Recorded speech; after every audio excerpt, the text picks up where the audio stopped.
Wow, what a great last game for the Pittsburgh Penguins. A 5-3 win over the Columbus Blue Jackets. They sweep the season series against Columbus.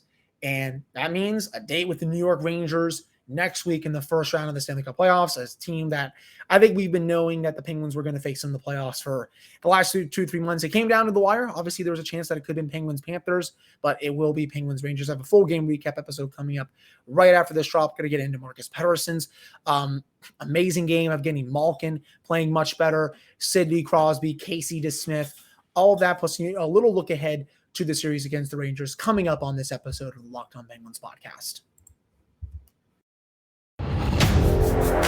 You're Locked On Penguins, your daily podcast on the Pittsburgh Penguins, part of the Locked On Podcast Network, your team every day.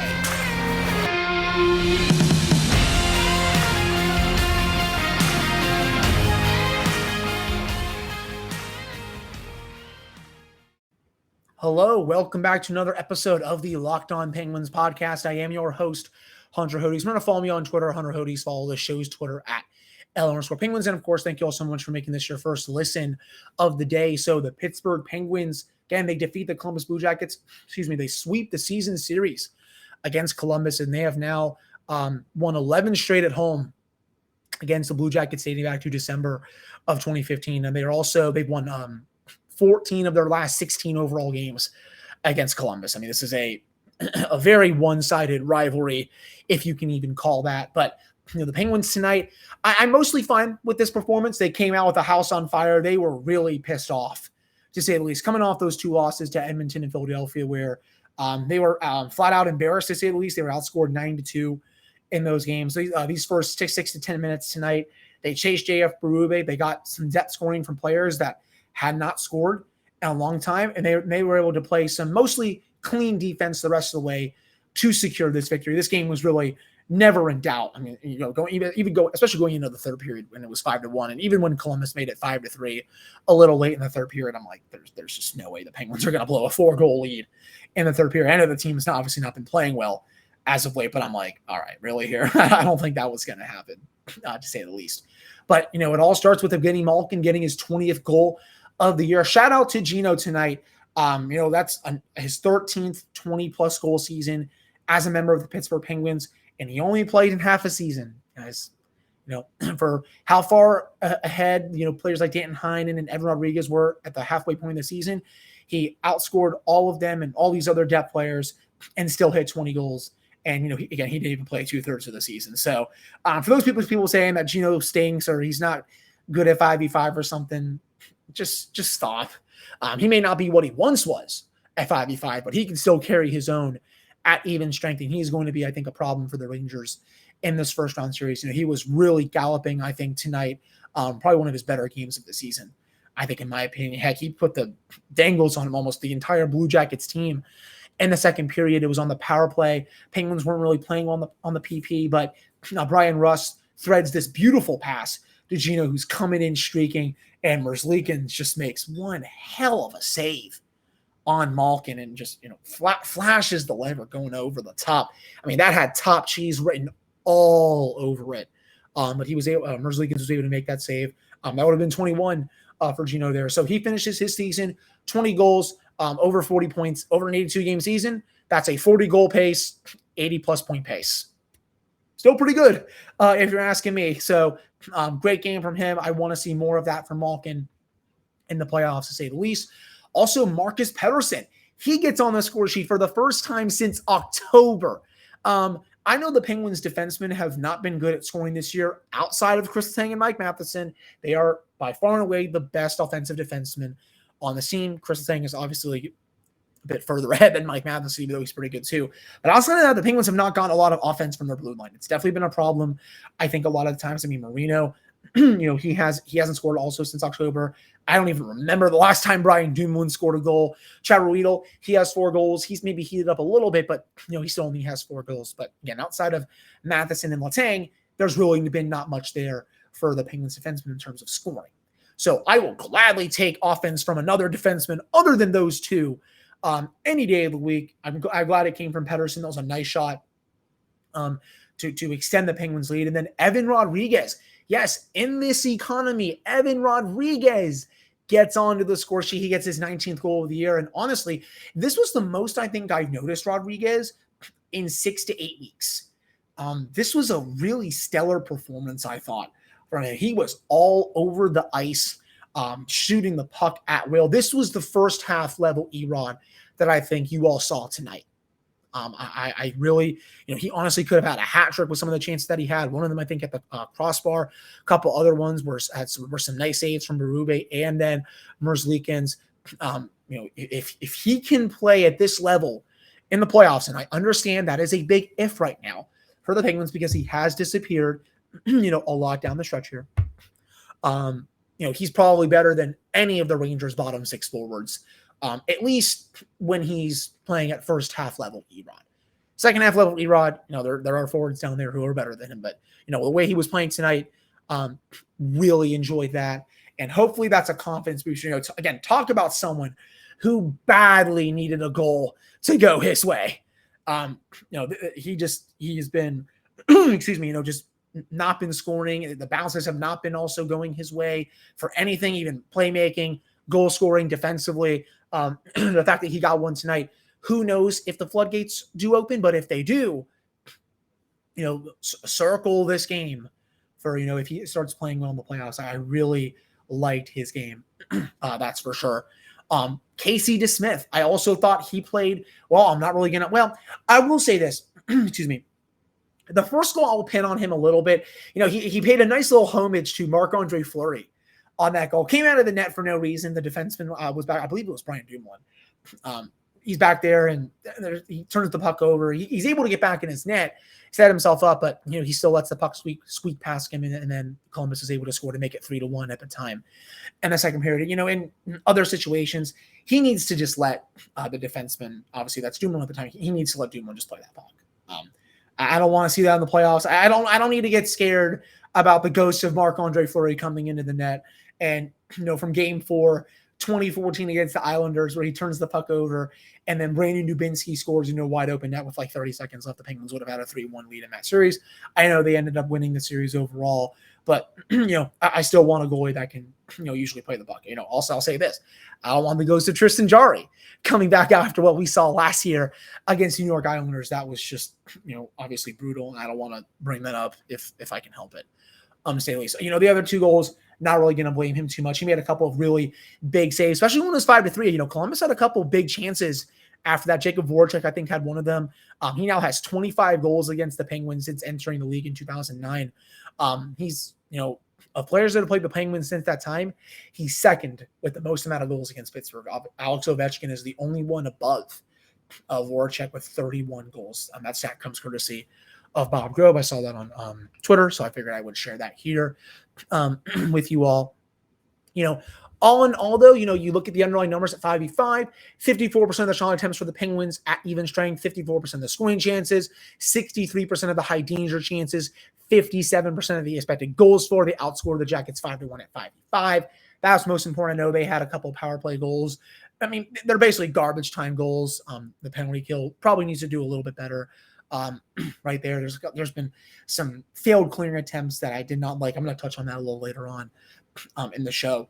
But, when you're outscoring a team at 5-1 in even strength, you are doing something right, to say the least. So, touch on some of the goal scores. I'll get to a couple of the other ones a little later on in the episode. But, again, overall, strong performance from the Penguins. It was a game that they needed to win. Well, I shouldn't say needed to win, but it's a game that they needed to, play much better. I said this 5-game stretch was going to be big for me. They won 3 out of the 5 games. The other 2 games were pretty ugly, but at least, in over half of them, Penguins played much better hockey. They're going to get a few nights off now, rest their legs, going to come back. It looks like, from what I've been told and what a couple other people from Penguins Twitter have been told, it looks like it's going to be Tuesday for game 1 again at Madison Square Garden for Penguins Rangers, but it has not been officially announced yet. Dave Molinari, I believe, was the first reporter, poked around a little bit as well. It looks like it is going to be Tuesday for you all.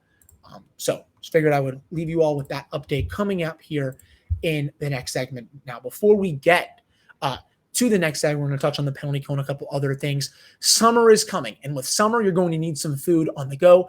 Enter Built Bars. They're the perfect snack to take with you on family vacations. Throw them in your bags, in your kids' backpacks. Make sure that everyone has a bar so you are filled with your summer adventures. The best part about Built Bars, they're healthy and delicious. No more sacrificing delicious food for health. With Built Bars, you can have both, and it's easy. All you have to do is go to Built.com and order right now.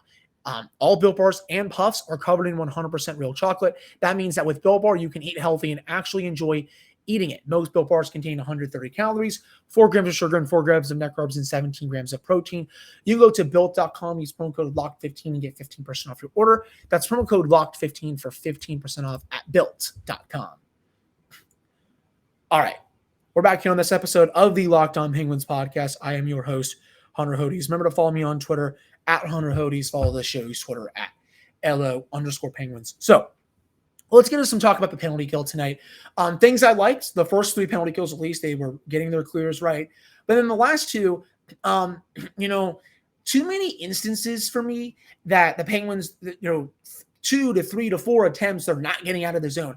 You have to get those pucks out, especially when you're going to play the New York Rangers in the first round, who have arguably the league's best power play. Chris Kreider has been a menace on that unit. Obviously, Artemi Panarin can do what he does. Adam Fox, Mika Zibanejad, so many great players on that unit. How they played those last couple of power plays, that's not going to be good enough. Winning faceoffs, I don't think the Penguins did well enough to win those faceoffs in those situations. I know some people think, those kind of, I guess that stat is overrated in terms of faceoff winning percentage, but, when you have Teddy Bluger out there and other players such as Jeff Carter, maybe you have Sidney Crosby killing penalties at times, you got to win those faceoffs and get the puck back, and just got to clear it out. And again, too many times tonight, 2 to 3 to 4 attempts. As I just said, the Penguins were not getting the puck out, and that led to 2 of the Jackets' 3 goals tonight. Bjorkstrand had one of them, nice shot, top cheese. Voracek had the other one. It looked like it was deflected off, I think, a Penguin stick. Just a bad bounce, I think, for Casey DeSmith. Again, so the Penguins have to be better there. They had one of the best penalty kills in the league this year. That definitely, I think, fueled a lot of their success. It was a really bad unit last year. Shout out to Mike Vellucci for getting that turned around. But, I still want to see some work, more work to be done going into the playoffs. Get those clearing temps fixed. Start winning some more faceoffs, getting in more lanes to block some shots. And I think, if the Penguins are able to win that special teams battle against the Rangers power play, and, Pittsburgh's power play also heats up maybe a little bit, even though that unit's been bad, that can be a big turning point that could allow the Penguins to win that series. So I wanted to talk about that to start the second segment of the show. Just a couple of things I just did not really like in terms of there. Other stuff that I noticed tonight, Sidney Crosby, he had another great game, par for the course, I think, at this point. He didn't really, obviously he didn't score, but he was still playing well defensively. Playmaking, it's always been there. And it's another 15, 16 straight season that he's at a point per game. He continues to just be a ridiculous player. If he's not on your top 5 ballot for the Hart Trophy, for anyone that's on the PHWA listening to this, I think you're doing it wrong, to say the least. Another spectacular season for the Penguins captain. He was a one-man wrecking crew again tonight, and just again for this entire season, to say the least. Other goal scorers, Brian Boyle, he got his 11th goal of the year. And, I think right now, even if Jason Zucker is good to go, and, we'll see. I don't know if the team's off tomorrow yet. They're going to obviously have Sunday to practice, Monday to practice if the game is on Tuesday. We'll see if Zucker is ready to go for those practices. But if he is still, I would play Brian Boyle in the playoffs. And I'll tell you why. He's been a much better player lately than someone like Kasperi Kapanen, who had another dreadful game tonight. Boyle had a nice deflection on that goal to make it 5-1.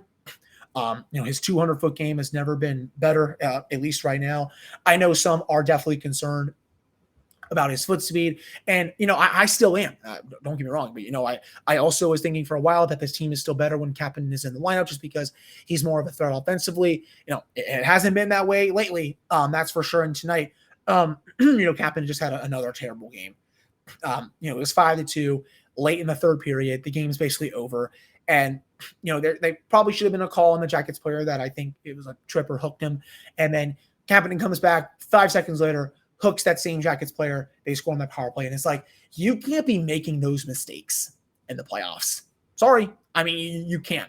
And he has just been a liability this entire season. Honestly, they should try to maybe recall Drew O'Connor over Deems Horna. I think they are probably better options than him at this point. He has been killing them all year long. I know he's not going to be back, after the season. And I hate piling on people because, it's just, I'm sure he's trying his ass off out there, but he's just not having it. He's just not it right now. And the Penguins, they need to recognize that, and he needs to be a healthy scratch to start this series. I trust Brian Boyle a lot more right now to give the Penguins more offense than Kapanen. He's just, in all three zones, just what a fall from grace he's been. Just from last season going into this year, he had 40 points last year, 10 of those goals. I know he was riding a decently high shooting percentage, but, I don't know, man. I didn't see this coming. I thought he was going to have a big year, especially coming off that last season. But again, it's been anything but that lately for Kapanen. He needs to be out starting game one. That's for sure. And then, and then overall defensively, I thought tonight the Penguins, they did limit Columbus to 10 high danger chances, 5 in the third period. Definitely not what I want to see there. They only limited them to 1 in the first period. That's when the Penguins came out with a house on fire. 4 in the second period, and then 5 in the third. Against a team like the Rangers, the Penguins, again, they're going to have to cut down on that moving forward. I will 100% stand by that and die on that hill. I think that wraps up the second segment of the show. Coming up in the final segment, we're going to do a quick little look ahead to next week, and just my quick thoughts on a Penguins-Rangers series. Before we get to that, though, BetOnline.net is your number one source for all your betting stats and sports info. You can find all the latest sports developments, league reviews, and news, including this year's basketball playoffs and the start of the Major League Baseball season. BetOnline is your continued source for all your sports wagering information, from live betting to playoffs, esports, and more. You can head to the website today or use your mobile device to learn more about the trends in action. That is BetOnline, where the game starts. So now it looks like it's funny. I'm looking at Twitter to see who the Steelers took, and they took a defensive tackle from Texas A&M. So I'm going to be curious to see how that goes. Anyway, so quick thoughts on Penguins Rangers here. This is going to be a dogfight.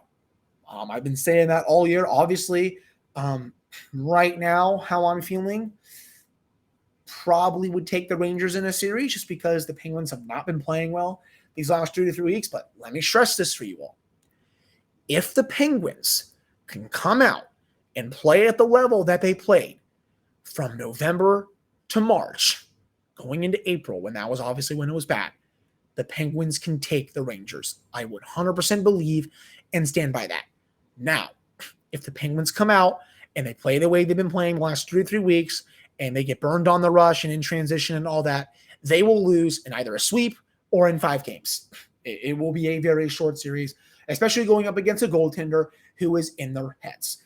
That said, I would love to see the Penguins win that series because I want to be insufferable on social media and all that. I want the Penguins, honestly, this is my full-on take here, hang that GIF or that video of Shesterkin, for those who are on YouTube, doing this, doing that hand motion to the Penguins, Mark Freeman, whoever it was. I want the Penguins to hang that in their locker room and look at it every day after practice, going into the games, because that's what he thinks of them going into this series. They run in their mouths. He's inside their head. He thinks he thinks obviously that, Shesterkin's in the Penguins' head and all that stuff. That's bulletin board material. And I would love that. That is the main reason I want to see the Penguins win this series, because I want to see what social media does if they do.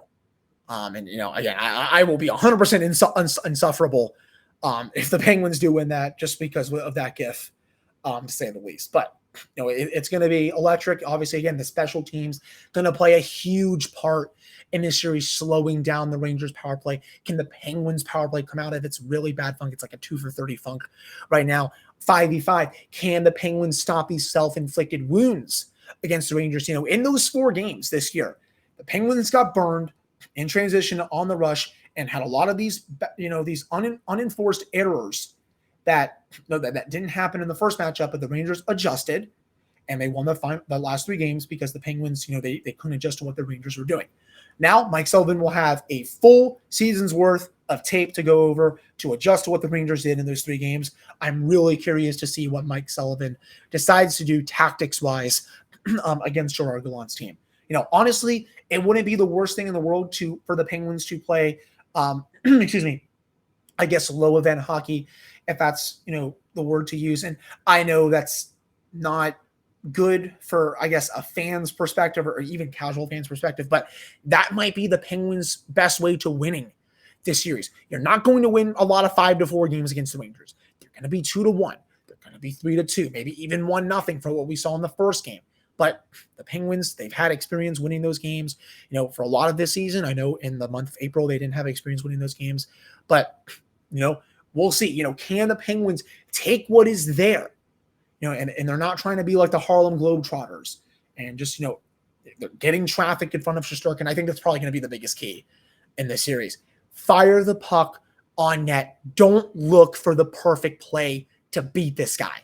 They were doing that a lot in those 4 matchups this year. And if the Penguins can, again, just get the traffic in front and they cannot see the puck and just fire anything and everything to the net, they're going to get bounces and they're going to put pucks in the back of the net unless the guy just plays like God. And I know he's had an amazing season. He's going to win the Vezina Trophy, but, players like this, I know they can be beaten. We've seen it happen every year in playoffs, where hot goalies, even though they play well, they still get beaten. So we'll have to see with that. It's going to be an amazing series, I think. Who knows what happens? I'm going to enjoy this no matter what. It could be the last series that we have Sidney Crosby, Evgeni Malkin, and Chris Letang all in a Penguins uniform. I totally get that. And, even if they lose, and, I predict that, I think, to happen at this point. I'm just going to be grateful for 16 amazing seasons in a row for playoff hockey with Chris Letang, Evgeni Malkin, and Sidney Crosby. Just what a run it's been. I hope all of you enjoy it. It's the best time of the year. The regular season is over. And again, I also just want to say this. Thank you to, you guys, you the listeners, for tuning in to another season of this show. Regular season wise, it's been 3 full seasons. Without you all, there is no Locked On Penguins. I will stand by that, obviously. Just a amazing season with just the growth of this podcast has been through the roof. The listenership, I go on Chartable and I see where it's at, the subscribers on YouTube, the reviews I get, with all of you people talking to me in my DMs or, just with cat-friendly stuff or, comments on YouTube and all that. I very much appreciate it all. But, let's see if the Penguins got one more run in them. A lot of content coming your way. We're going to have a bonus episode on Saturday with Taylor Haas of DK Pittsburgh Sports. And then Monday, we're going to have a crossover special to preview the Penguins-Rangers series. And, throughout the series, we're going to have some special guests coming on. I believe Rachel Nones is going to come on from the Hockey Writers. We're going to have Nick Zararis, some reoccurring Rangers guests. So really excited to have them come back on and analyze the series. And, as the Penguins said on social media, they're ready to take a bite out of the Big Apple. That's a throwback from Colby Armstrong. No, I think that was that was the interview I think that Sid had on the podcast. I'm not really a fan of Spit and Chicklets. That was the text message he got. Way to take a bite out of the Big Apple. That was what Mario Lemieux sent to Sid all these years ago, and Colby Armstrong was just freaking out about it. So there's a fun fact for you all there. But again, thank you all so much for listening. It's going to be a dandy. Great win tonight by the Penguins, and we'll see what happens. It's playoff time, guys. Thank you all so much. We'll be back on Saturday with a bonus episode with Taylor.